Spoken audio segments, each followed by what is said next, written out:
Subscribe to our channel by clicking the subscribe button. Click the bell button and enjoy the د کوهاټ ډیویژن ډي آی جی محمد اجاز خان د ضلع کرک یو ورځنۍ دوره کړې. په دې موقع اجاز خان د اس پی انویسټیګیشن په دفتر کې جوړ شوی د ضلعي شکایاتو دفتر پرانسته وکړه او په دفتر کې بوټي هم ولګو.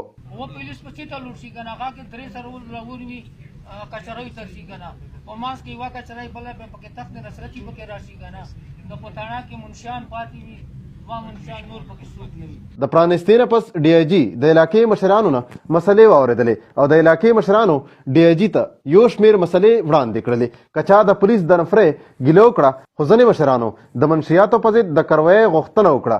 ولې په دې موقع ډي پي او نوشرخان او د پولیس نور چارواکي هم موجود وو. چې موږ د عوامو نه خبر شو او عوام زموږ نه خبري.